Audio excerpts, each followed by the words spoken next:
Bonjour à toutes et tous, on se retrouve aujourd'hui donc pour l'épisode 2, donc en fait la troisième vidéo de la série. Donc l'épisode 2 que j'ai nommé vous commencez à avoir donné des coups de pied, les coups de pied dont vous rêvez. Aujourd'hui, on va se concentrer sur un travail sur lequel on va chercher à améliorer sa fluidité, sa vitesse, sa précision et ensuite sa puissance. Afin ensuite dans le troisième épisode d'aborder le travail à deux, avec les blocages, avec les absorptions, avec les remises, les contres et les combos, etc.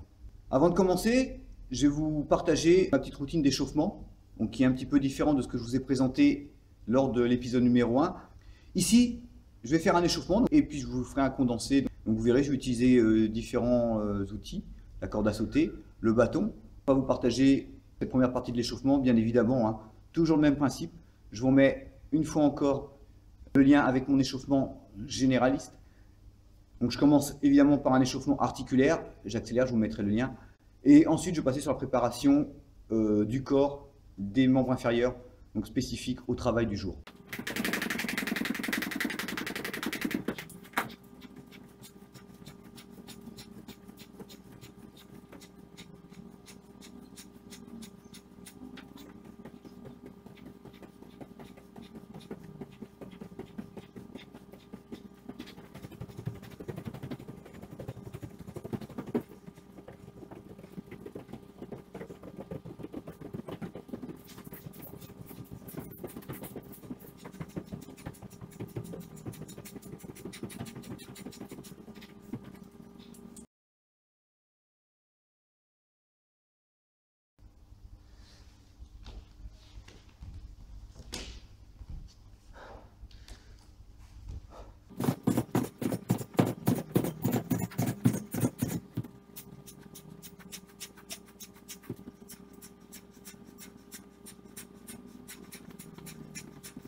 Voilà, j'ai essayé de vous montrer un maximum de types d'exercices avec différents ustensiles.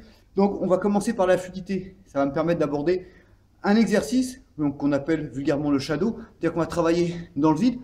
Évidemment, j'ai priorisé le travail des membres inférieurs. On va le faire dans un premier temps dans un rectangle, histoire d'avoir une zone d'espace et de toujours savoir où on est placé dans l'espace. C'est important, c'est une des notions principales, le placement et l'interaction vis-à-vis de son environnement. Très importante dans l'appréhension du combat et donc des distances que nous verrons dans le troisième épisode.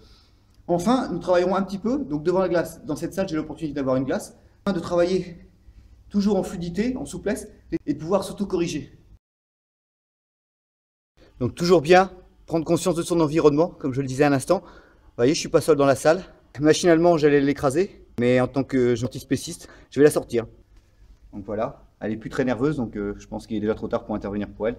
Mais donc grâce à mon plan de vidéo, mon plan de cours,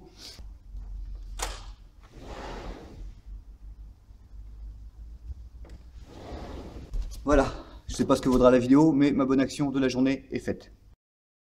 Le shadow, j'ai vraiment priorisé les membres inférieurs et travailler toujours en souplesse afin de délier mes mouvements, travailler fluidité.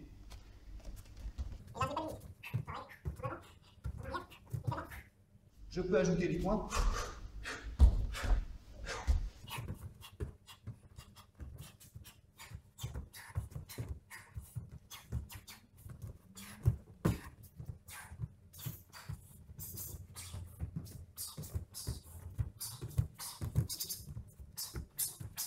Rappelez-vous des genoux.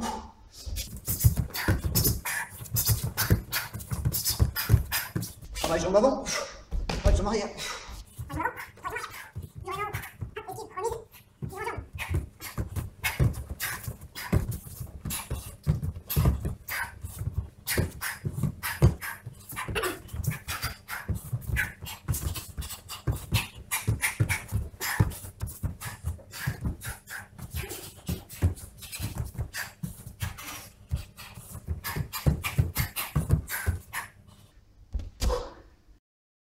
Maintenant, toujours dans un esprit de fluidité, un travail devant la glace qui va nous permettre d'améliorer aussi notre côté technique.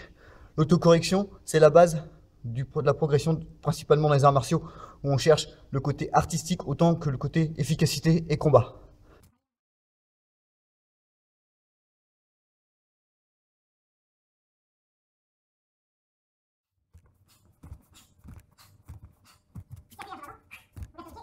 Le niveau importe peu. Ce qui est intéressant, c'est le travail de la technique de la fluidité, de la mobilisation complète du corps.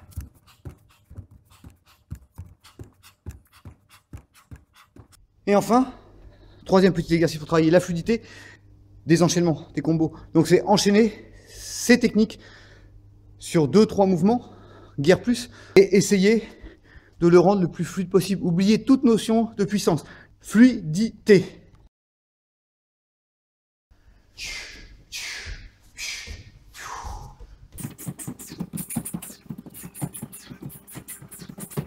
L'objectif de cette vidéo est bien de vous donner des outils pédagogiques. Donc je ne vais pas vous montrer 50 enchaînements. Un enchaînement va suffire, vous avez compris le principe. Je travaille seul, en gérant mon espace. Je travaille techniquement pour corriger les petits détails. Peut-être une main qui baisse quand j'envoie un coup de pied, peut-être un pied qui est mal placé. Tout ce qu'on a vu dans le premier épisode. J'essaye d'auto-corriger. Et ensuite, j'essaie de faire mes enchaînements. Donc à partir d'une posture, je dirais combat. Ceux qui viennent des arts martiaux, on ne fait pas une position longue. Ça ne sert à rien un combat, hein. On ne combat pas en position longue. On verra tout ça dans le troisième épisode. Nous allons passer au thème suivant, qui est la vitesse. Pour ce travail de vitesse, je vais privilégier le travail sur cible.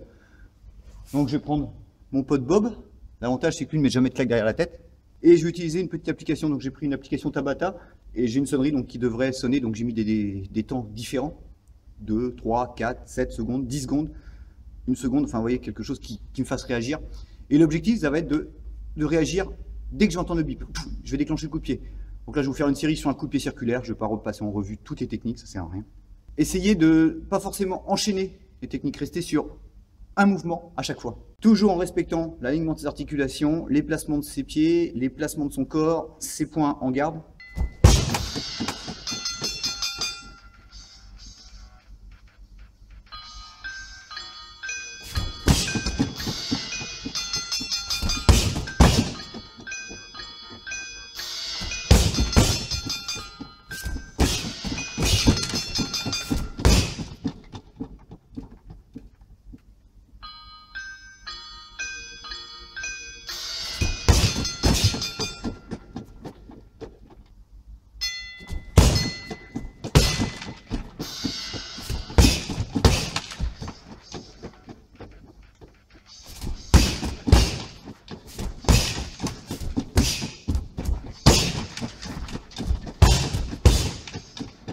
L'idéal, bien sûr, c'est de travailler avec un partenaire qui va justement me donner un départ auquel je ne peux pas m'attendre, que je ne peux pas anticiper.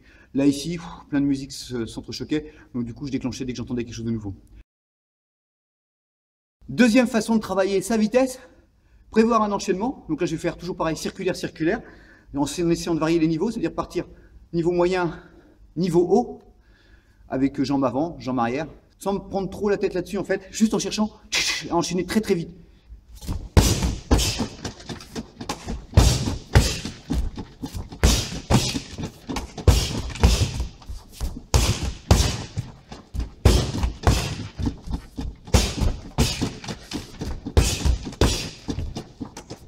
Là encore, vous avez compris le principe. Pourquoi la vitesse est importante? Très simple, vous pouvez être le plus puissant du monde. Si vous touchez jamais votre adversaire, ça vous servira à rien. Restez sur un sac de frappe ou sur un bob qui ne rend pas les coups. Nous allons maintenant enchaîner avec la précision. Pareil, je peux frapper très fort et très vite, mais si je tape toujours dans les bras, toujours dans les boucliers naturels, donc que sont les bras ou que sont les tibias de mon adversaire, fort à parier que je vais me blesser au bout d'un moment, et puis surtout que je me fatigue inutilement. Si lui est bien préparé au combat, vous ne le blesserez pas, vous ne le léserez pas. On va chercher à être précis, c'est-à-dire que l'idéal, nous verrons dans le troisième épisode, mais succinctement, dès qu'il va chercher à se protéger, il y a une ouverture. Je viens tout de suite chercher l'ouverture. Pour ça, il faut répéter, répéter, répéter. Avoir une précision technique qui nous permette d'aller chercher la percussion là où on le souhaite. Aussi, on va utiliser donc un support qui est plus adapté aux enfants. qui, de par ses petites cibles, est très intéressant. Là aussi, on peut travailler sur les pattes d'ours. On verra aussi un petit peu ce travail dans l'épisode numéro 3. Donc, nous allons chercher à viser et donner par exemple un enchaînement basique. Vous frappez direct au corps, circulaire à la tête, et peut-être après inversé. Dans un premier temps, on va faire fi de la vitesse, on va faire fi de la puissance, bien évidemment. On va se concentrer vraiment sur notre cible. La cible, ce sont les petites pastilles.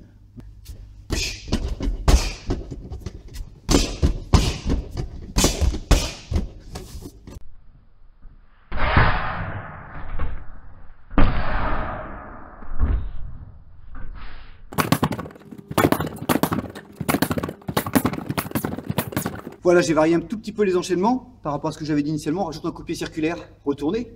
Donc on ne voit pas spécifiquement là, mais bien sûr qui se greffe naturellement à l'arsenal de techniques de jambes que l'on voit depuis le début de la série et que l'on augmentera donc dans le 3e épisode.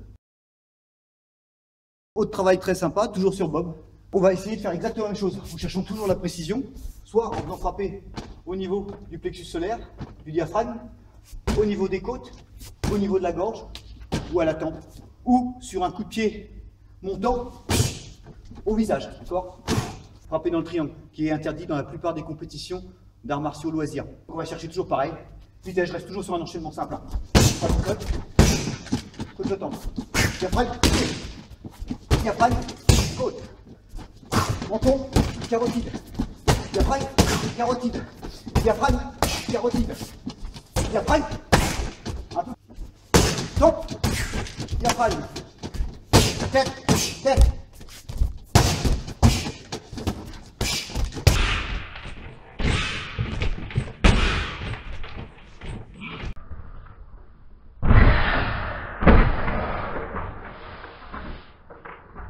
Pour se faire plaisir à la fin de la série. Donc quelque chose que je conseille, que j'ai pas dit au début, mais que je conseille fortement, quand vous avez un cours donc axé spécifiquement sur le combat, évitez de travailler l'ensemble de ces 4 ateliers lors du même cours. Je m'explique. Il va être difficile d'axer un travail de vitesse et de précision, donc ils vont faire appel à des fibres rapides, avec un travail lourd, vraiment, où on va chercher à mettre un coup très lourd, un coup. Essayez peut-être de dissocier, donc on a toute une partie commune, c'est l'aspect musculation que l'on a vu dans le premier épisode, le travail à 2 que nous verrons dans le 3e épisode, et également tout le travail de fluidité, de mobilité et d'enchaînement, de combo. Ensuite, essayez d'axer vraiment ce travail de vitesse sur le premier entraînement et refaire un travail de renforcement musculaire beaucoup plus lourd, enfin travailler les fibres plus lentes, mais beaucoup plus puissantes, travailler les muscles de manière différente sur un coup. 2-3 coups si vous travaillez vraiment en répétition. Là, j'enchaîne les 4 ateliers, sachant que l'atelier vitesse-précision est, à mon avis, à dissocier pour un entraînement vraiment spécifique, vraiment en fin de préparation, avec un travail purement puissance. Donc pour travailler la puissance, 2 méthodes. Donc là, j'ai installé sur Bob un PAO, parce que vraiment l'important, c'est de ne pas avoir peur de se faire mal, d'où l'intérêt également d'utiliser des protections de tibia, des protections de pied, au moins dans un premier temps, ou alors quand on arrive à quelques jours de l'objectif, voire 2 semaines de l'objectif, de façon à évidemment pas se blesser avant une compétition, avant un combat. Ici, j'ai installé le PAO. Donc. Et là, je vais chercher un coup lourd, toujours à distance. Je suis détendu, je n'ai rien fait, je me suis juste échauffé, j'ai travaillé un peu ma fluidité, je suis serein. Et là, je décoche. Et je relâche, je suis bien là. Voilà. 2e. Et je relâche. Toujours, je suis bien, toujours. Je suis toujours bien. 3e. Là, je ne cherche pas à avoir une forme qui soit belle, qui soit photogénique, qui soit instagrammable. Je cherche à envoyer. D'accord? Donc, je suis détendu. J'ai respiré et j'envoie. Voilà, je relâche. Je récupère. Après, sur un travail purement spécifique, n'hésitez pas à récupérer jusqu'à 10-15 secondes entre chaque frappe. C'est pas grave. Hein. L'objectif est vraiment de pouvoir envoyer tout ce que l'on a sur une frappe.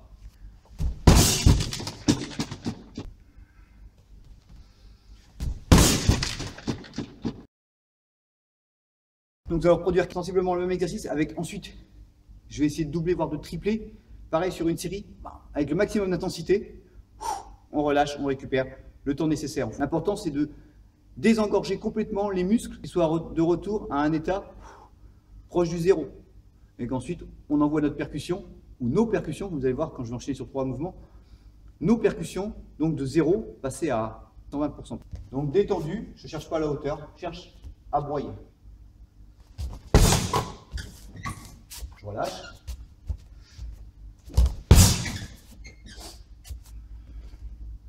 Toujours le travail de distance, hein, on ne se déconnecte pas de la réalité, on essaie d'être en garde, d'être à distance.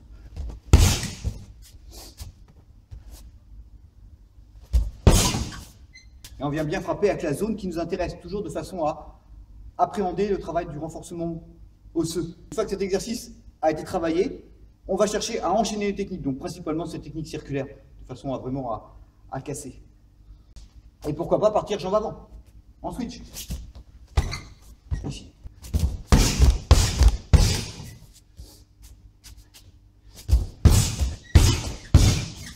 Vous voyez, difficile d'allier à la fois vitesse et pleine puissance.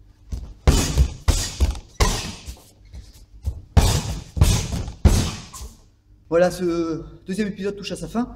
J'espère vous avoir apporté quelques petits outils. C'est à peu près la méthode que j'utilise par rapport à mes combattants, mes compétiteurs, avec de bons résultats pour les personnes qui s'entraînent. C'est pareil, quelqu'un qui a beaucoup d'aptitudes physiques, mais qui est feignant, après il faut appeler un chat, n'arrivera pas forcément à performer, que ce soit en technique, que ce soit en combat. Il va falloir toujours se forcer. Je vous le rappelle, allier la préparation physique, allier tous les critères que j'essaie de vous énumérer dans cette série. Donc tant la préparation physique que le cardio. Parce que vous avez compris, surtout si vous avez commencé à travailler, vous avez compris qu'une jambe c'était fatigant à lever. Que la fluidité, que la vitesse, que la précision bien évidemment. Et également que la puissance. On abordera tous ces sujets de distance, de percussion, de frappe lourde ou de touche dans le troisième épisode. Donc c'est vraiment important de maîtriser tous ces paramètres afin de pouvoir espérer être efficace en combat. Écoutez, on va se quitter là-dessus en attendant le troisième épisode. Donc comme d'habitude, si cette vidéo vous a plu, n'hésitez pas à la liker. J'ai vu que la première avait un certain succès, toute proportion gardée bien sûr. N'hésitez pas à la partager. N'hésitez pas également à me suivre sur les réseaux sociaux, donc sur Instagram. Je viens de modifier le nom, donc je suis revenu sur Form for Health, ce qui paraît assez logique, où je me concentre beaucoup plus sur la nutrition, de partager avec vous mes solutions nutrition, qui me permettent de rester à peu près toujours en forme et de garder surtout beaucoup d'énergie. C'est-à-dire que même si je suis à 2 tensions, même si j'ai une journée dure au travail, après un petit temps de repos, j'arrive à remonter et à repartir dans les tours. Et ça, concrètement, depuis mon équilibrage alimentaire, avant même de parler de végétarisme, avant mon rééquilibrage alimentaire et l'arrêt total de 85% de produits industriels, c'était pas aussi facile. Une chose, on pratique les arts martiaux, on pratique les sports de combat et aussi le bien-être. Je vous partagerai prochainement une petite vidéo donc, sur le yoga vietnamien. Vous n'avez sûrement pas beaucoup entendu parler, c'est du yoga, hein, voilà. Les termes me parlent plus, bien évidemment, et je vous en parlerai très prochainement. Avant, je vais finir cette série. Donc, Instagram, Facebook, donc la page Form for Health, Franck Prépa Physique, et également le groupe où il est plus facile d'échanger. Et puis, surtout, pas à vous abonner à la chaîne, à partager la vidéo, l'envoyer à vos amis qui pratiquent ou qui ne pratiquent pas. Hein. Tout ce qui va être body combat est très à la mode, et pour cause, c'est très énergivore, donc ça va vous permettre de fondre, de perdre de la masse grasse, et puis en même temps d'acquérir une certaine mobilité et d'être en même temps assez coordonné. Je vous souhaite de bonnes fêtes de fin d'année, et puis on se retrouve très vite, début 2019. Salut!